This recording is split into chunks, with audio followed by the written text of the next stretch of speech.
Alors, c'est la journée parking à Montréal, en ce vendredi 25 juillet. Alors, mesdames, pouvez-vous m'expliquer qu'est-ce qu'une journée parking? Oui, bien, bienvenue. On est au coin de Saint-Denis et Mont-Royal. Journée parking, en fait, ça consiste à transformer une place de stationnement en parc. Donc, transformer un espace public en quelque chose de plus convivial, là où les gens peuvent venir interagir, peuvent venir discuter avec les gens. Il y a de la végétation, il y a un peu d'arbres, du gazon. Et vraiment, on essaie d'encourager les gens à imaginer une nouvelle ville, une ville qui est plus écologique, plus humaine, et à faire preuve d'imagination pour vraiment repenser la ville, réaliser que l'auto est tellement omniprésente dans notre société et de voir qu'est-ce qu'on voudrait améliorer, comment on voudrait l'améliorer, et de faire en sorte qu'on ait plus de végétation et plus de modes de transport moins polluants. Je vois du gazon sur la voiture, mais une journée parking, c'est pas de justement prendre un espace de stationnement. Qu'est-ce qui s'est passé? Oui, en fait, au départ, on a commencé à 8 h du matin sur le parking d'à côté, par terre, et on avait installé le gazon par terre avec des chaises, avec des choses à faire pour divertir les gens. On invitait les gens à s'asseoir. Puis ce qui est arrivé, c'est que la police est intervenue. Puis vu qu'on n'a pas demandé de permis pour l'événement, ils nous ont demandé de tout enlever. Donc après argumentation, on a décidé de faire ce qu'ils nous demandaient.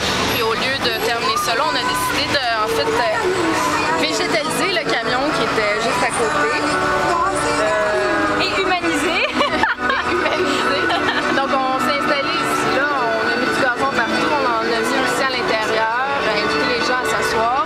Puis on a toujours à l'intérieur du même parking, on a de la musique, on a des petits arbustes et on a aussi un vélo qui propulse en fait un blender pour un malaxeur pour transformer des fruits en smoothies, en jus fruité. Donc c'est comme ça que ça a évolué. Puis on compte rester ici comme ça jusqu'à 5 h. Là. Pour l'instant, c'est toléré par la police. Puis on est bien heureux de l'évolution de la chose. Il y a eu beaucoup de médias qui sont passés aujourd'hui. Puis ils ont filmé comme c'était au début, pendant que la police était là et maintenant comme c'est en ce moment. Puis on pense qu'on va avoir que le message va passer dans les médias. Puis aussi la problématique à laquelle on a fait face, je pense qu'elle va être bien exposée dans les médias, puis qu'on va pouvoir faire passer notre message. C'était des policiers à vélo qui vous ont demandé de quitter les lieux, de quitter cet espace de stationnement-là. C'était pas un petit peu ironique? Qu'est-ce que ça vous a fait de vous faire jeter dehors par des policiers à vélo?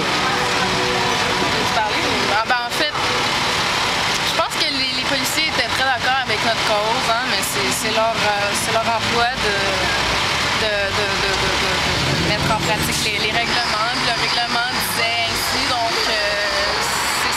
c'est ce qu'ils ont demandé. C'est un peu fâcheux comme emploi, là, mais ouais, c'était un peu drôle là, de voir des cyclistes policiers là, qui nous demandaient de faire ça. Mais en même temps, ils ont été assez tolérants. Puis l'échange s'est très bien déroulé, puis ils étaient très ouverts, puis on a argumenté assez longtemps. Ouais, on a argumenté assez longtemps, et puis finalement, ils ont accepté notre plan B qui était, si on ne pouvait pas occuper l'espace tel quel, au moins occuper la voiture, pour faire en sorte qu'on peut quand même avoir le parking aujourd'hui. Et aussi, de toute façon, ils nous ont laissé un petit espace par terre. Et l'important, c'est que les gens ils voient un peu qu'est-ce qui se passe, puis on les encourage à réinventer un peu, imaginer l'espace public. Puis on frappe toujours l'imaginaire des gens avec une installation comme ça. C'est une sculpture différente, puis on est bien heureux de la créativité du moment.